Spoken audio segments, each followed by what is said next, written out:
Assalamualaikum warahmatullahi wabarakatuh. Perkenalkan, nama saya Inar Inaya dengan NIM 21081050032 dari jurusan Taris Matematika kelas 6A. Nah, pada video kali ini saya akan menjelaskan serta mentutorialkan cara mengerjakan analisis regresi dengan variabel dummy. Nah, sebelumnya kita harus mengetahui dulu yaitu konsep dasar regresi dengan variabel dummy. Analisis regresi berfungsi untuk mengetahui pengaruh antara variabel independen terhadap variabel dependen. Nah, perbedaan analisis regresi pada umumnya dengan analisis regresi variabel dummy adalah terletak pada jenis data yang digunakan. Nah, untuk analisis regresi pada umumnya menggunakan jenis data interval untuk setiap variabel yaitu independen dan dependen. Sedangkan untuk variabel dummy, jenis data yang digunakan variabel dependen adalah data nominal dan kategori. Kemudian jenis data untuk variabel independen yaitu interval.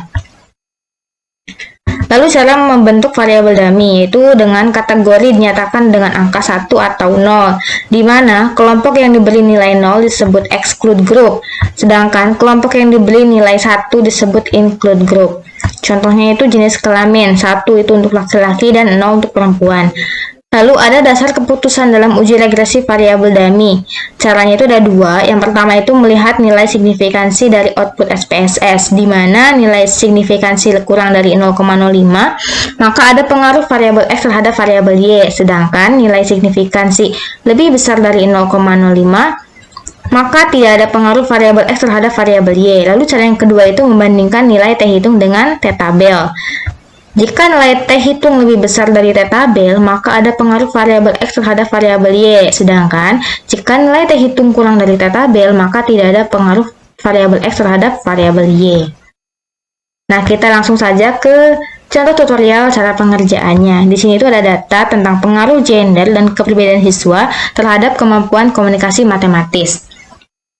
Nah, di sini ada X1 itu gender, X2-nya kepribadian siswa, dan Y-nya itu kemampuan komunikasi matematis.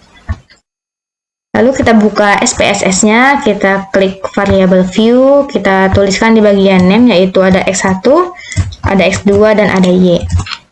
Nah, untuk desimalnya, kita nolkan semua. Untuk labelnya, X1 kita beri nama gender, X2-nya kita beri nama kepribadian siswa,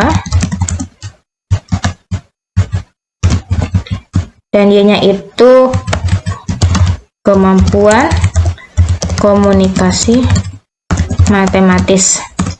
Nah, lalu untuk bagian values, gender ini tuh ada dua ya, ada perempuan dan laki-laki. Untuk value 0 kita beri label yaitu untuk perempuan. Kita ketik add, lalu nilai 1 kita beri label untuk laki-laki, kita klik add, lalu kita klik OK. Lalu untuk kepribadian siswa itu ada dua ya, introvert dan extrovert. Untuk nilai 0 kita berikan label yaitu kepribadian extrovert. Lalu untuk nilai 1 kita berikan label yaitu kepribadian introvert. Kita add, lalu kita klik OK. Selanjutnya kita lihat bagian measure. Nah, measure ini kita ubah menjadi nominal untuk X1 dan X2. Lalu untuk Y-nya itu skala. Lalu kita kembali ke data view. Di sini sudah ada 3 kolom X1, X2, dan Y. Kita kopikan data yang ada di Excel. Y-nya kita kopikan. Masukkan ke kolom Y. Lalu nilai X1, X2-nya kita kopikan dan masukkan ke kolom X1 dan X2. Nah, kalau sudah seperti ini, kita bisa lanjut ke analisisnya, yaitu analyze, pilih regression, pilih linear. Untuk gender dan kepribadian siswa ini, kita masukkan ke kolom independen, lalu untuk kemampuan komunikasi matematis, kita masukkan ke kolom dependen, lalu kita klik OK. Nah, ini dia hasil SPSS-nya. Nah, di sini tuh ada variable entered atau remove, lalu ada model summary, ada ANOVA, dan ada koefisien.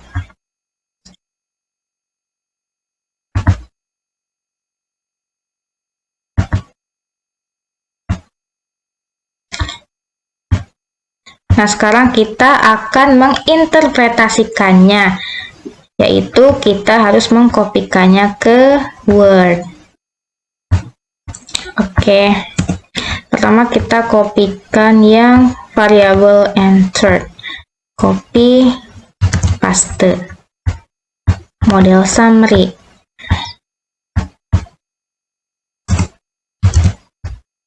Lalu ada ANOVA. Lalu ada koefisien.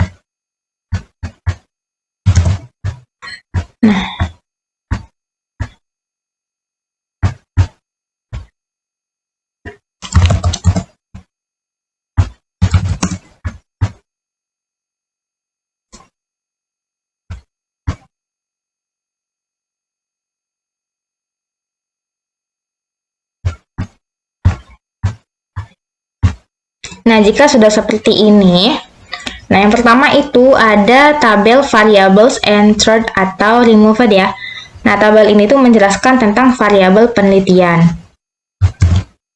Maka, interpretasi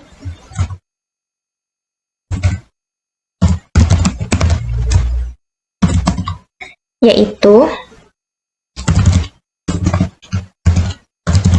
tabel ini menunjukkan bahwa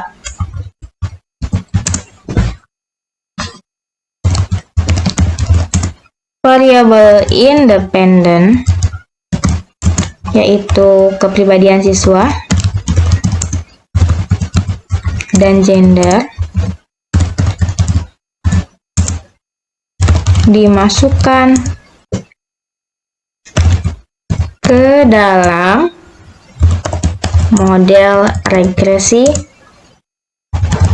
dengan menggunakan metode enter untuk menganalisis pengaruhnya terhadap variabel dependen, yaitu kemampuan komunikasi matematis. Nah, di sini kita bisa beri warna untuk menandainya bahwa ini menggunakan metode enter. Selanjutnya yang kedua itu ada model summary. Nah, model summary ini kita fokus pada nilai R-square-nya saja ya. Nah, maka interpretasi yaitu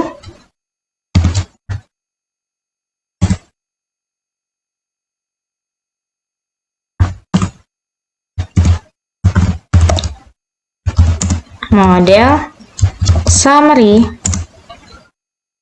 diketahui nilai R-square sebesar 0,578 yang menunjukkan angka korelasi yang sedang antara gender dan kepribadian siswa dengan kemampuan komunikasi matematis. Lanjut ke bagian tabel ANOVA. Nah, tabel ini tuh digunakan untuk melihat derajat kebebasan atau DF pada saat mencari nilai T-tabel. Nah, di sini sudah ada total DF-nya, yaitu 9. Nah, di sini bisa digunakan untuk mencari nilai T-tabelnya ya. Lanjut ke tabel koefisien. Nah, tabel koefisien ini untuk menunjukkan persamaan regresi, nilai signifikansi, dan nilai T hitung. Kita langsung saja, yaitu pengambilan keputusan.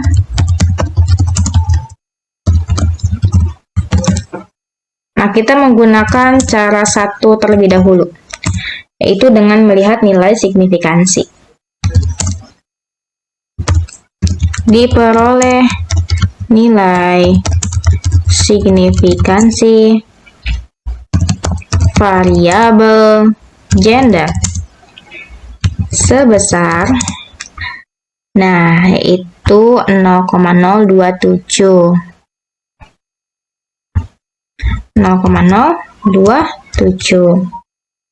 Di mana ini tuh lebih kecil dari 0,05. Maka artinya ada pengaruh antara gender terhadap kemampuan komunikasi matematis.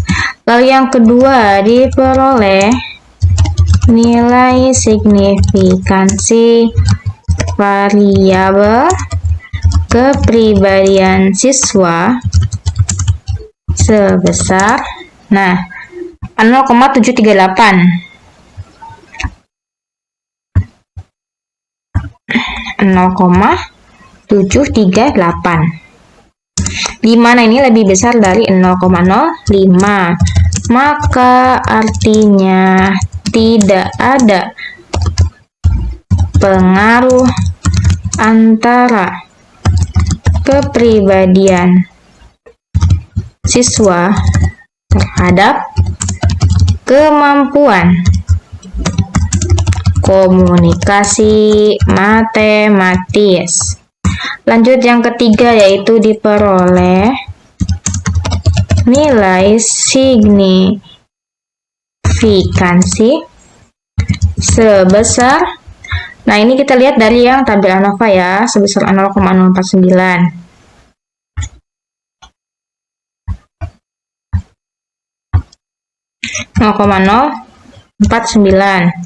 Di mana ini itu lebih kecil dari 0,05. Maka secara bersama-sama atau simultan, variabel gender dan kepribadian siswa memiliki pengaruh yang signifikan terhadap kemampuan komunikasi matematis. Oke, ini untuk salah satu. Kalau kita lihat dari masing-masing variabel, nah variabel gender ini memiliki nilai 0,027, lebih kecil dari 0,05 ya.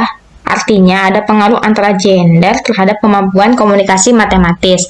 Nah, sedangkan jika dilihat dari variabel kepribadian siswa memiliki nilai 0,738, di mana ini lebih besar dari 0,05, maka artinya tidak ada pengaruh antara kepribadian siswa terhadap kemampuan komunikasi matematis. Lalu yang ketiga ini diperoleh nilai signifikansi 0,049, itu dilihat dari yang nilai bersama-sama gitu ya. Nah, itu lebih kecil dari 0,05. Maka antara gender dan kepribadian siswa ini memiliki pengaruh yang signifikan terhadap kemampuan komunikasi matematis. Lanjut ke cara yang kedua. Cara 2 yaitu melihat dari nilai T hitung. Yang pertama, diketahui nilai T hitung variabel gender. Coba T hitung variabel gender ya, kita bisa lihat di sini. Nah, 2,785. 2,785. Nah, kita mau lihat T tabelnya dulu, maka kita harus mencari nilai T tabelnya. Yaitu rumus mencari T tabel.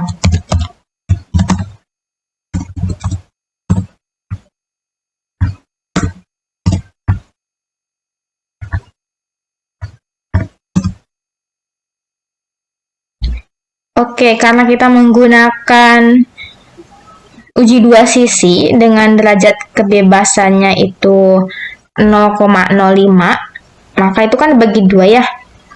Maka kita dapat tuliskan Karena uji dua sisi, maka kita menggunakan nilainya itu 0,025 dengan derajat kebebasannya yaitu 9 yang tadi ada di tabel ANOVA ya.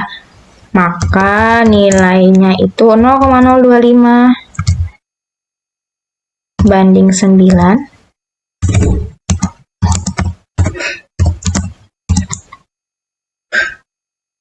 Nah, berapa nih hasilnya? Kita lihat di tabel distribusi nilai. Nah, untuk 0,025 dengan DF9 itu 2,262. Maka nilainya yaitu 2,262. Ini itu nilai dari T tabelnya. Oke, lanjut. Diketahui nilai terhitung variabel gender 2,785. Maka ini tuh lebih besar dari 2,262. T tabel. Maka artinya ada pengaruh antara gender terhadap kemampuan komunikasi matematis. Lalu yang kedua, diketahui nilai terhitung variabel kepribadian siswa. Berapa ini? 0,347. 0,347. Di mana ini tuh lebih kecil dari 2,262. T tabel. Maka artinya tidak ada pengaruh antara kepribadian siswa terhadap kemampuan komunikasi matematis. Nah, ini untuk cara yang kedua.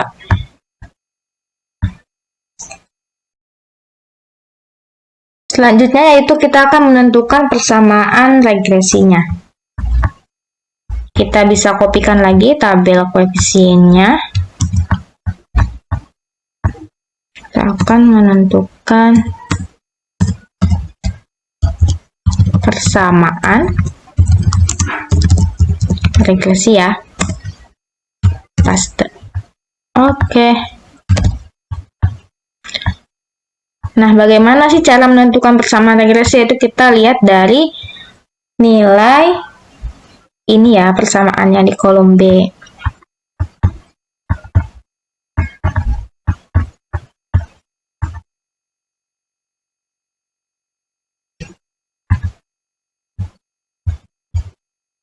Kita tuliskan persamaannya Y sama dengan 61,667 ditambah 25,000 untuk X1 ya. Lalu ditambah 3,333 ini untuk X2. Lalu kita tulis kembali di awal, kita kan membuat perempuan itu menjadi nilai 0, lalu laki-laki kita beri nilai 1, sedangkan ekstrovert kita beri nilai 0, dan introvert kita beri nilai 1.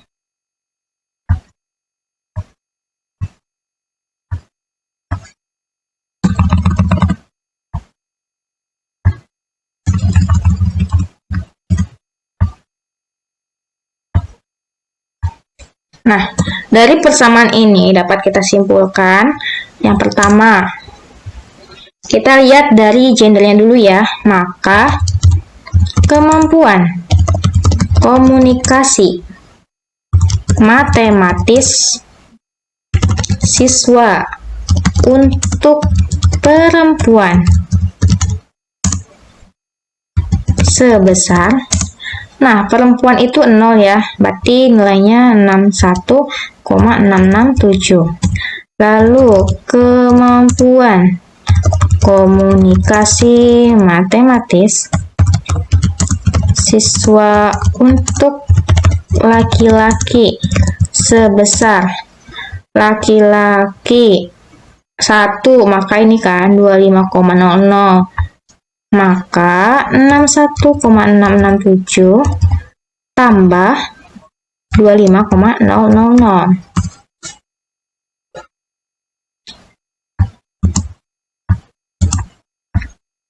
Selanjutnya yaitu kita melihat dari kepribadiannya. Kemampuan komunikasi matematis siswa perempuan, kepribadian ekstrovert. Oke, perempuan di sini itu 0, ekstrovertnya 0. Maka nilainya 61,667. Lalu kemampuan komunikasi matematis siswa perempuan, kepribadian introvert. Perempuan 0, introvert 1, maka 61,667 tambah 3,333. Selanjutnya, kemampuan komunikasi matematis siswa laki-laki, kepribadian ekstrovert.